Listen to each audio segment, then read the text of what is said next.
আসসালামু আলাইকুম। ইনান লার্নিং হোমে স্বাগতম। প্রিয় দশম শ্রেণীর শিক্ষার্থী, আশা করি তোমরা ভালো আছো। তোমাদের যাদের 2025 সালে এসএসসি পরীক্ষা রয়েছে এবং যাদের আগামী অক্টোবর মাসে টেস্ট পরীক্ষা রয়েছে, তোমাদের গণিত বিষয়ের সসীম ধারা নিয়ে আজ আলোচনা করব। অর্থাৎ খুব সহজ টেকনিকে, অর্থাৎ কয়েকটি নিয়ম মনে রেখে কিভাবে সসীম ধারা থেকে সমান্তর ধারা, গুণোত্তর ধারা, এই অধ্যায়টি থেকে সাধারণত যে কোনো ধরনের প্রশ্ন আসলে তোমরা সহজ টেকনিকের মাধ্যমে কিভাবে প্রশ্নগুলো আনসার করবা সেগুলো নিয়ে আজ আলোচনা করব। প্রথমত হচ্ছে তোমাদের বীজগণিত অংশ থেকে 3টি প্রশ্ন এসে থাকে এবং সেখানে তোমাদের 13তম যে অধ্যায়টি রয়েছে সসীম ধারা, সেই ধারা থেকে কিন্তু একটি প্রশ্ন যে কোনো বোর্ডে, যে কোনো পরীক্ষায় কিন্তু এসে থাকে বীজগাণিতিক যে অংশটুকু আছে সেখানে। তো এই অধ্যায়টি খুবই সহজ এবং খুব সহজ উপায়ে, সহজ টেকনিকের মাধ্যমে, অর্থাৎ তোমাদের কয়েকটি টেকনিক অবলম্বনের মাধ্যমে সসীম ধারা থেকে তোমরা কিভাবে 10-এ 10 মার্কস পাবা সেই সহজ টেকনিক নিয়ে আজ আলোচনা করব। অর্থাৎ তোমাদের হাতে এখন সময় খুব কম রয়েছে, তোমাদের আগামী মাসে টেস্ট পরীক্ষা রয়েছে, আর তোমাদের প্রত্যেকটি চ্যাপ্টার কিন্তু সহজ টেকনিকের মাধ্যমে পড়তে হবে। ইনান লার্নিং হোম চ্যানেলের পক্ষ থেকে তোমাদের সহজ টেকনিকের মাধ্যমে প্রত্যেকটি চ্যাপ্টার সম্বন্ধে তোমাদের বেসিক জ্ঞান, অর্থাৎ সাধারণ নলেজ এবং কিভাবে যে কোনো প্রশ্ন আসলে তোমরা আনসার করতে পারো সে বিষয়ে তোমাদের বিভিন্ন দিক নির্দেশনা দেওয়া হবে। চলো আমরা মূল পর্বে যাই। রয়েছে সসীম ধারা, তোমাদের 13তম অধ্যায় রয়েছে সসীম ধারা। সসীম ধারা কি তোমাকে প্রথমে বুঝতে হবে যে ধারা কি। ধারা হচ্ছে পরপর পরপর দুটি সংখ্যা যদি একটি সংখ্যার সাথে অপর একটি সংখ্যার সম্পর্ক থাকে তাহলে তাকে কি বলে? ধারা। ধারা হচ্ছে পরপর দুটি সংখ্যা। আমরা কি উদাহরণের মাধ্যমে বোঝার চেষ্টা করি তাহলে তোমাদের বুঝতে সুবিধা হবে। এখানে লিখলাম 2, 4, 6, অর্থাৎ পরপর দুটি সংখ্যা, অনেকগুলো সংখ্যা হতে পারে, পরপর অনেকগুলো পদ যদি একটির সাথে আরেকটি সম্পর্ক থাকে তাহলে তাকে কি বলে? ধারা। তাহলে আমরা এখানে একটু দেখি,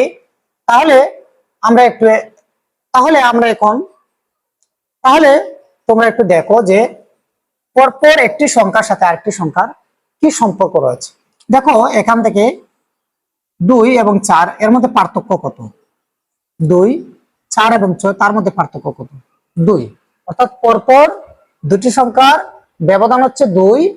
তো এভাবে যদি পরপর একটি সংখ্যার সাথে আরেকটি সংখ্যার সম্পর্ক থাকে তাহলে তাকে কি বলে? ধারা।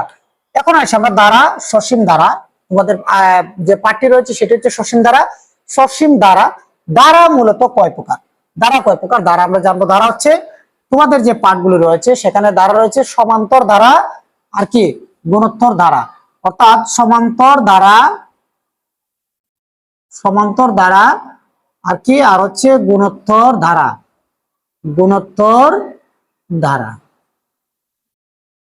তোমাদের সাধারণত এই দুটি টপিক রয়েছে, একটি হচ্ছে সমান্তর ধারা, একটি হচ্ছে কি গুণোত্তর ধারা। এবং এই সমান্তর ধারা এবং গুণোত্তর ধারা থেকে বাংলাদেশের যে কোনো বোর্ডে যে সকল প্রশ্নগুলি এসে থাকে, অর্থাৎ প্রত্যেকটি প্রশ্ন কিন্তু একই ধরনের প্রশ্ন হয়ে থাকে। তোমরা যদি একটি প্রশ্ন সমাধান করো তাহলে বিভিন্ন বোর্ডের প্রশ্নগুলো সমাধান করতে পারবা। সেই টেকনিকটাই আজ তোমাদের আমি দেখিয়ে দিব। তাহলে প্রথম আমরা জানি যে সমান্তর ধারা কি। সমান্তর ধারা হচ্ছে পরপর দুটি সংখ্যার পার্থক্য সমান হলে তাকে কি বলে? সমান্তর ধারা। তাহলে এখানে আমরা লিখেছি 2, 4, 6, তাহলে পরপর দুটি সংখ্যার পার্থক্য কত? এখানে যদি আমরা 8টি সংখ্যা লিখি 8, তাহলে কত হবে? পরপর প্রত্যেকটি যে পদ রয়েছে প্রত্যেকটি পদের পার্থক্য কি? সমান রয়েছে, সে কারণে সেটি হচ্ছে কি সমান্তর ধারা। এখন আমরা জানবো গুণোত্তর ধারা কি। গুণোত্তর ধারা এখানে রয়েছে 4, 8, 16, তারপর 32 অর্থাৎ 32। এখন আমরা দেখবো 8কে যদি 4 দ্বারা ভাগ করি তাহলে এখানে কত আসে? 2। 16কে যদি আমরা 8 দ্বারা ভাগ করি তাহলে এখানে আসে 2। 32কে যখন আমরা 16 দ্বারা ভাগ করবো তখন আসবে 2। অর্থাৎ গুণোত্তর ধারা হচ্ছে পরপর দুটি সংখ্যার ভাগফলের যে পার্থক্য রয়েছে সেটি যদি সমান হয় তাহলে সেটি হবে কি? গুণোত্তর ধারা। তোমাদের একটি বিষয় অবশ্যই মাথায় রাখতে হবে, প্রথমে তোমাকে ধারাটি আইডেন্টিফাই করতে হবে যে আসলে উদ্দীপকে যে ধারাটি দেওয়া রয়েছে সেটি আসলে কি দ্বারা, সেটি কি সমান্তর দ্বারা নাকি গুণোত্তর দ্বারা। তাহলে এখন আশা করি তোমরা বুঝতে পারবে, যদি পরপর পার্থক্য সমান থাকে তাহলে কি সমান্তর দ্বারা, আর যদি পরপর ভাগফল সমান থাকে তাহলে সেটি কি, সেটি হচ্ছে গুণোত্তর দ্বারা। আশা করি তোমরা সমান্তর দ্বারা এবং গুণোত্তর দ্বারা উদ্দীপকে যে কোনো প্রশ্ন দেওয়া থাকলে সেটি তোমরা কি আইডেন্টিফাই করতে পারবে, অর্থাৎ তোমরা এখন বুঝতে পারবে যে এটি সমান্তর দ্বারা, এটি হচ্ছে গুণোত্তর দ্বারা। এখন আসি আমরা যে সমান্তর দ্বারা এবং গুণোত্তর দ্বারা থেকে যে সকল প্রশ্নগুলি এসে থাকে এবং সেখানে কি কি সূত্র প্রয়োগ হয়, হ্যাঁ সেখানে কি কি সূত্র প্রয়োগ হয় আমরা সেগুলো নিয়ে আলোচনা করব। এখানে রয়েছে প্রথমে সমান্তর ধারা, সমান্তর ধারার প্রথম পদ। তাহলে আমরা এখানে একটি ধারা লিখব,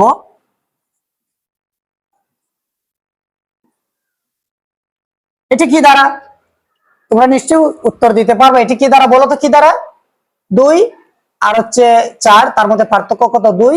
4 এবং 6 পার্থক্য কত? 2। 6 এবং 8 পার্থক্য কত? 2। তাহলে কি সমান্তর ধারা, তাহলে এটি কি সমান্তর ধারা।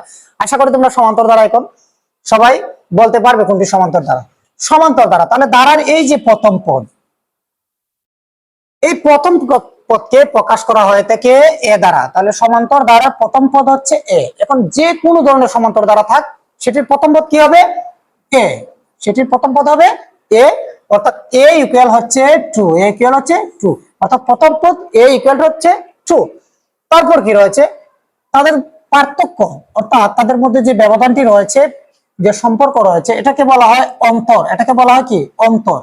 অর্থাৎ একটি পদ থেকে আরেকটি পদ আমরা যখন বিয়োগ করার পর অবশিষ্ট যে মানটি থাকবে সেটি হচ্ছে কি? অন্তর।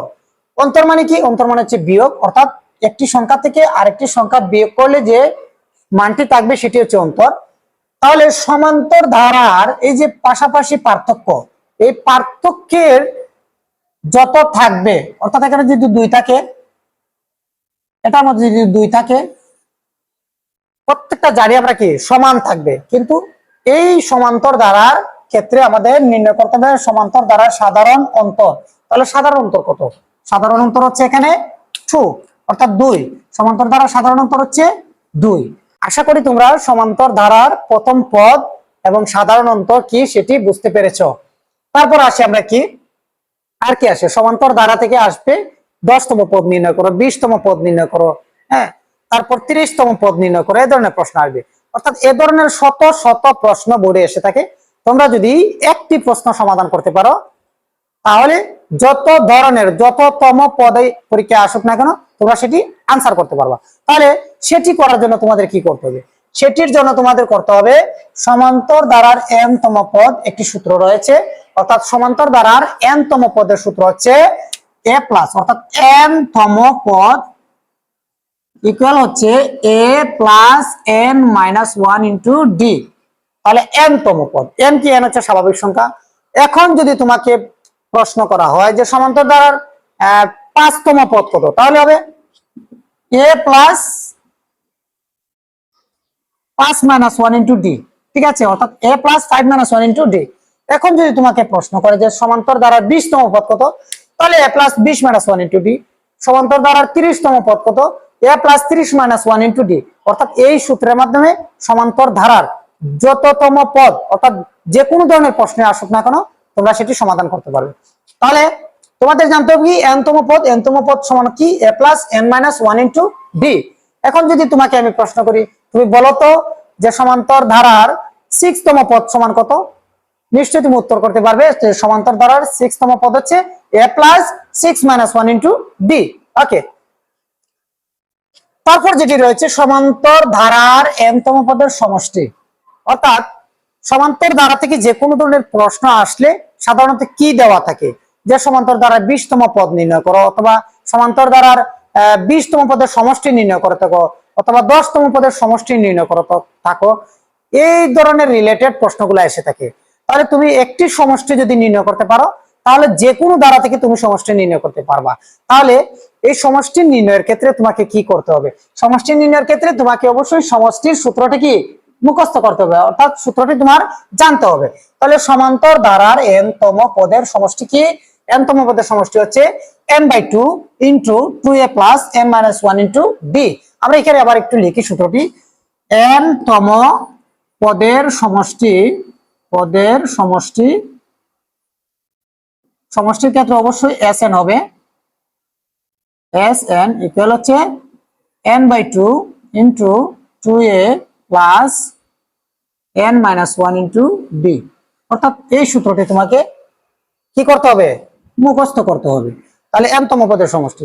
এখন যদি তোমাকে প্রশ্ন করা হয় যে সমান্তর ধারার 20 তম পদের মান কত বের করো যে কোনো একটি ধারা দিয়ে, তাহলে তুমি লিখবা এখানে 20 তম পদের সমষ্টি হচ্ছে S20। S20 ইকুয়াল হচ্ছে, এখানে যেহেতু আমরা n এর মান নিয়েছি 20, তাহলে এখানে হবে 20/2 into 2a plus 20 minus 1 into D.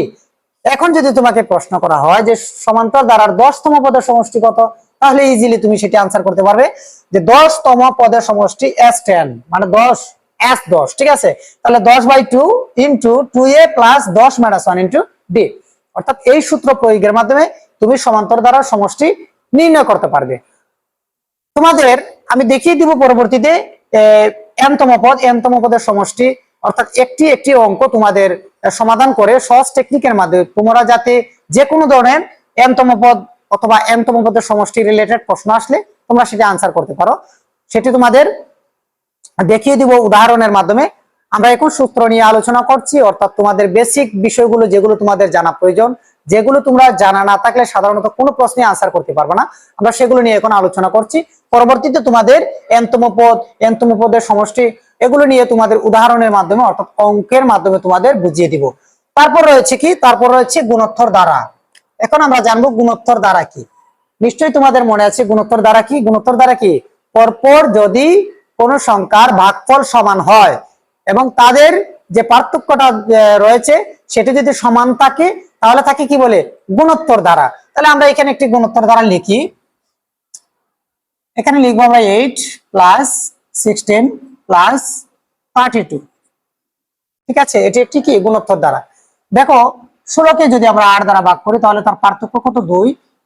এবং 32 কে যদি 16 দ্বারা ভাগ করি তাহলে তার পার্থক্য কত হয়, 2। তাহলে আমরা ইজিলি বুঝতে পারছি যে এটা কি, এটি একটি গুণোত্তর ধারা। এটি কি, এটি একটি গুণোত্তর ধারা।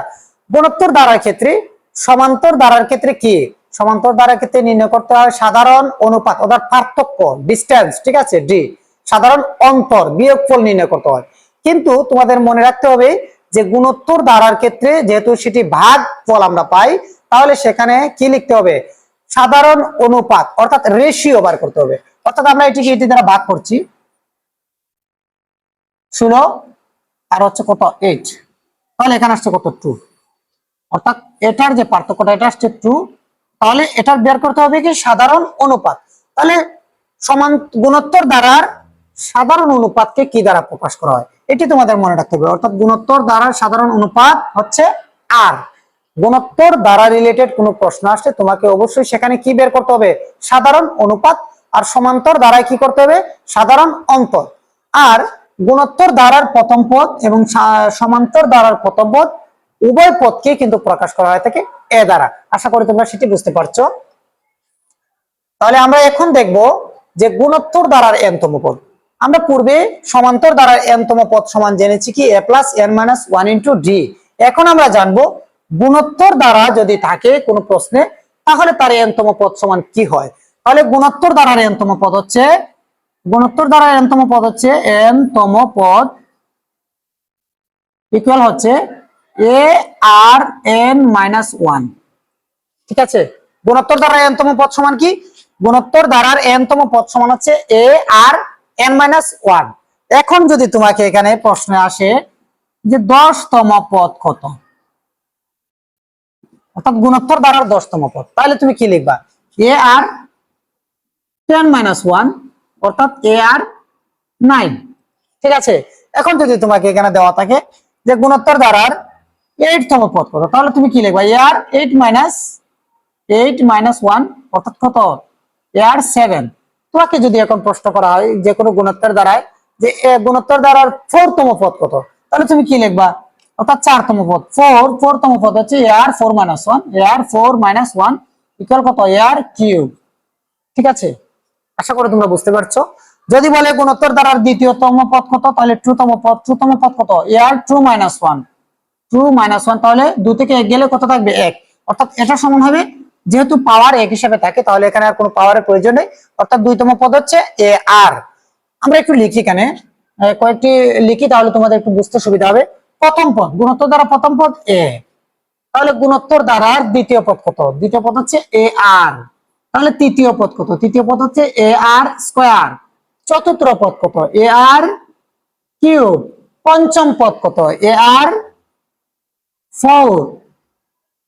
তারপর ষষ্ঠ পদ কত? এ আর টু দি পাওয়ার 5। ঠিক আছে, এখন তোমাকে যে কোনো ধরনের প্রশ্ন আসতে পারে, গুণোত্তর দ্বারার 10তম পদ নির্ণয় করো, গুণোত্তর দ্বারার 15তম পদ নির্ণয় করো, যাই আসুক না কেন, তুমি জাস্ট এই সূত্রটি প্রয়োগ করে যে কোনো প্রশ্ন সেটি সমাধান করতে পারবে। তারপর আমরা আসি, তারপর কি রয়েছে? গুণোত্তর দ্বারার সমষ্টি। তোমাদের প্রথমে কিন্তু দেখিয়ে দিয়েছে সমান্তর দ্বারার সমষ্টি n/2 * 2a + n - 1 * d। এখন আমরা জানবো যে গুণোত্তর দ্বারার সমষ্টি কিভাবে নির্ণয় করতে হয়। গুণোত্তর দ্বারার সমষ্টির ক্ষেত্রে দুটি সূত্র প্রয়োগ হয়। কটি? দুটি। সেটা তোমাদের স্পেশালি ভাবে মনে রাখতে হবে যে গুণোত্তর দ্বারার ক্ষেত্রে দুটি সূত্র ব্যবহার করতে হবে। তো দুটি সূত্রে কেন সমষ্টি? সমষ্টিতে একই জিনিস কিন্তু দুটি সূত্রে কেন ব্যবহার করবো? চলো আমরা এখন ব্যাখ্যা সহকারে, উদাহরণ সহকারে বোঝার চেষ্টা করি। এখানে রয়েছে গুণোত্তর দ্বারার n তম পদের সমষ্টি a * r⁴ n - 1 / r - 1। তারপর হচ্ছে গুণোত্তর দ্বারার n তম পদের সমষ্টি a * 1 - r⁴ n / 1 - r। কিন্তু দুটি কিন্তু একই ধরনের সূত্র, তাহলে স্যার দুটি সূত্র কেন লিখলেন? এখন আমি তোমাদের দেখিয়ে দিব যে দুটি আসলে কেন লেখা হয়েছে। গুণোত্তর দ্বারার ক্ষেত্রে দুটি সূত্র প্রয়োগের কেন, দুটি সূত্র কেন প্রয়োগ করতে হয় এখন আমরা জানবো। প্রথমত হচ্ছে, যখন তোমাদের গুণোত্তর দ্বারা 8 + 16 + 32 + 64, এখানে আমরা লিখলাম একটি গুণোত্তর দ্বারা, এটার আমরা ভাগফলটি দেখবো এখন কত। এটার মধ্যে পার্থক্য কত আছে? 2। এটার মধ্যে পার্থক্য হচ্ছে 2, এটার মধ্যে পার্থক্য হচ্ছে 2। আরেকটি গুণোত্তর দ্বারা লিখি আমরা 3 + 9 + 27, এটার পার্থক্য কত? 3 × 3 = 9, 3 × 9 = 27। ঠিক আছে, তাহলে এখন বিষয়টা হচ্ছে এই যে পার্থক্যটা, এটাকে কি বলে? প্রথমে বলেছিলাম যে এই পার্থক্যটাকে গুণোত্তর দ্বারার ক্ষেত্রে বলে সাধারণ কি অনুপাত। সাধারণ অনুপাত, সাধারণ অনুপাত কি আর। তাহলে আর ইকুয়াল হচ্ছে কত? এখানে 3, এখানে আর ইকুয়াল কত? 2। যদি তোমাদের আর এর মানটি 1 এর চেয়ে বড় হয়, এখানে কত রয়েছে? 2, তাহলে সেটি কি 1 এর চেয়ে বড়। এখানে রয়েছে 3, সেটি কি 1 এর চেয়ে বড়। যখন তোমাদের আর এর মানটি 1 এর চেয়ে বড় হবে, সেক্ষেত্রে তোমাদের প্রয়োগ করতে হবে এই সূত্রটি, অর্থাৎ আর এর মান হবে বড় 1 এর থেকে। ঠিক আছে, তখন তোমাদের যদি আর এর মান বড় হয় 1 এর থেকে, তাহলে তোমাদের প্রয়োগ করতে হবে কি এই সূত্রটি। যখন আর এর মান 1 এর চেয়ে ছোট হবে, অর্থাৎ 1 এর চেয়ে ছোট বলতে কি, যখন আর এর মান -1 অথবা -5 অথবা আর ইকুয়াল টু -2, অর্থাৎ মাইনাস, আমরা জানি যে মাইনাস রিলেটেড যদি এখানে -100, তাহলে -100 এটি কি -100 1 এর চেয়ে কি ছোট নাকি বড়? তোমাদের আমি আরেকটা জিনিস বুঝিয়ে দিই, যেমন এখানে রয়েছে 1 = 100। ঠিক আছে, দেখি তোমরা সেটি আনসার করতে পারো কিনা। বলো তো এখানে 1 আর 100 এটির মধ্যে বড় সংখ্যা কোনটি? আমি আশা করি বুঝতে পারছো যে অনেকেই কিন্তু তোমরা মনে মনে আনসারটি ঠিক করে ফেলেছো যে 1 এর চেয়ে 1 এবং 100 দুটির মধ্যে নিশ্চয়ই 100 বড় হবে, ঠিক না? কিন্তু না, সেটি ভুল। দেখো এখানে 1 = 100, 100 = 1, অর্থাৎ 1 এর সমান 100, 100 সমান 1। এখানে কিন্তু কোনটি সংখ্যায় কিন্তু কোনটির চেয়ে কি বড় নয়, দুটি হচ্ছে সমান, অর্থাৎ 100 যে পাওয়ার আছে 1 এরও সেই পাওয়ার, একই পাওয়ার। তাহলে +1 এবং -100, মাইনাস বলতে কি ঋণাত্মক সংখ্যা। ঋণাত্মক সংখ্যা অর্থাৎ 1 এর পর থেকে কিন্তু ঋণাত্মক সংখ্যাগুলো চলে আসে। এখন 1 এর পরে যদি 1000 ঋণাত্মক সংখ্যা হয়, যে -1000, তাহলে সেটি কিন্তু 1 এর চেয়ে ছোট, 1 এর চেয়ে কি ছোট। অর্থাৎ এখানে আছে -100, এখানে আছে ধরো আমরা ধরে নিলাম এখানে আছে 1, এখানে ধরে নিলাম আমরা 1 আছে, আর ইকুয়াল টু 1, তাহলে 1 বড় হবে নাকি -100 বড় হবে? 1 নিশ্চয়ই বড় হবে। সেক্ষেত্রে অর্থাৎ মাইনাস রিলেটেড যদি কোনো প্রশ্ন আর এর মান বের হয়, অর্থাৎ তোমাদের সাধারণ অনুপাত বের হয়, তাহলে তোমাদের সূত্র প্রয়োগ করতে হবে এটি। তোমাদের কি করতে হবে যে 1 হচ্ছে আর এর মান হবে ছোট,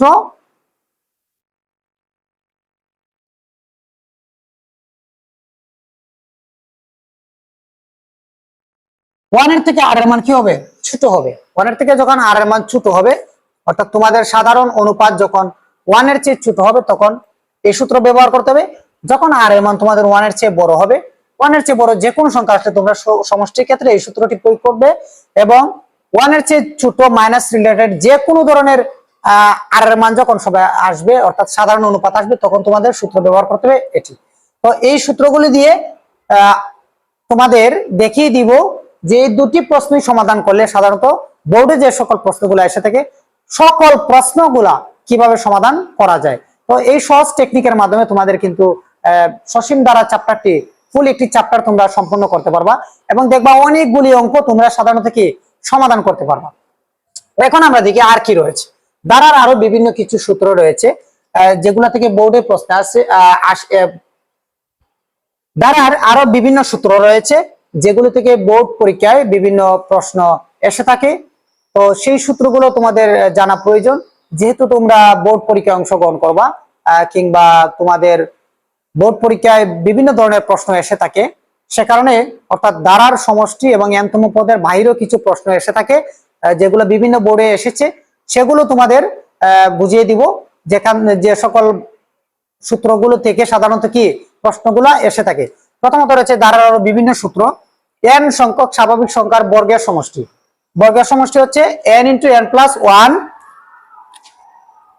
n into n plus one into 2n plus one by 6। যখন তোমাকে একটি ধারা দিবে, যেমন এভাবে ধারাটি দিতে পারে 1 plus 2 plus 3 plus dot dot dot n, এই যে স্কয়ার স্কয়ার স্কয়ার স্কয়ার, এভাবে দিয়ে বলতে পারে যে তোমাকে যে 5তম পদের বর্গের সমষ্টি নির্ণয় করো। তখন তোমাকে কি করতে হবে, এই সূত্রটি প্রয়োগ করে তোমাকে মানটি বের করতে হবে। এটা আপাতত তোমরা এখন জানো। আমরা যখন উদাহরণের মাধ্যমে বুঝবো এবং প্রশ্নগুলিকে যখন সমাধান করব এই সূত্র রিলেটেড, তখন তোমাদের আরো বেশি সেগুলো কি সহজ মনে হবে। তারপর রয়েছে n সংখ্যক স্বাভাবিক সংখ্যার গণের সমষ্টি। গণ কিভাবে আসে, যেভাবে গণ আসতে পারে 1 cube plus 2 cube plus 3 cube plus dot dot dot n cube. অর্থাৎ প্রশ্নটি এভাবে আসতে পারে, দিয়ে সেখানে দিতে পারে যে তুমি সেটির গণের মান নির্ণয় করো। তাহলে তোমাকে কি করতে হবে, গণের সমষ্টি হচ্ছে n into n plus one by 2 whole square. সূত্রগুলা যা তোমরা শুধু মুখস্থ করো, এবং তোমাদের প্রত্যেকটি বোর্ডে যে প্রশ্নগুলো এসে থাকে এই সূত্রগুলো দিয়ে সবগুলো প্রশ্ন তোমাদের উদাহরণের মাধ্যমে বুঝিয়ে দিব। এবং তোমরা সাধারণত মনোযোগ সহকারে তোমরা কি করবা, প্রত্যেকটি অঙ্ক ভালো করে, একটি অঙ্কই তোমরা কি ভালো করে বুঝবা। তাহলে দেখবা ধারা একদম একদম পানির মতো সোজা হয়ে গেছে। অর্থাৎ তোমার ধারা নিয়ে আর কোনো টেনশনই করতে হবে না। তুমি মনে করতে পারবা যে ধারাতে আমি অনেক বিজ্ঞ হয়ে গেছি, অর্থাৎ যে কোনো ধরনের প্রশ্ন আসে সেটি তুমি করতে পারবা। জাস্ট শুধু তোমরা কি করবা, একটি অঙ্ক ভালো করে বুঝবা। অর্থাৎ এখানে যে সকল উদাহরণের মাধ্যমে যে সকল অঙ্কগুলো তোমাদের আমি বুঝিয়ে দিব, সেগুলো শুধু মনোযোগ সহকারে তোমরা বুঝবা। তাহলে ধারা নিয়ে তোমাদের আর কোনো টেনশন করতে হবে না। তারপর রয়েছে অজানা পদের মান। অজানা পদের মান গুণোত্তর দ্বারা একটি প্রশ্ন এসে থাকে। প্রথম পদ এখানে দেওয়া থাকলো ধরো 5,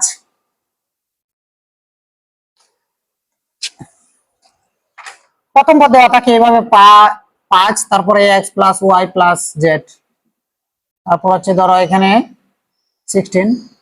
অর্থাৎ এভাবে 5টি পদ রয়েছে, 5তম পদ, কিন্তু এখানে x y z এগুলো অজানা। এগুলোর মান নির্ণয় করার বিভিন্ন এগুলোর মান নির্ণয়, অর্থাৎ x y z মান বের করো, x y z এর মান কত, এই ধরনের প্রশ্ন এসে থাকে। সেটিও তোমাদের দেখিয়ে দিব মূল প্রশ্নের মাধ্যমে। তারপর হচ্ছে log two log four, log দিয়ে কিছু প্রশ্ন এসে থাকে। লগের প্রশ্ন তোমাদের দেখিয়ে দিব উদাহরণের মাধ্যমে কিভাবে সেগুলো সম্পন্ন করতে হয়। তাহলে সর্বশেষ আমার একটি তোমাদের কাছে সহজ টেকনিক হচ্ছে যে তোমরা এই জিনিসটা অন্তত পক্ষে তোমাদের মেমোরির মধ্যে রাখবে। অর্থাৎ সমান্তর ধারার ক্ষেত্রে n তম পদ নির্ণয় করতে হবে এবং n তম পদের সমষ্টি নির্ণয় করতে হবে।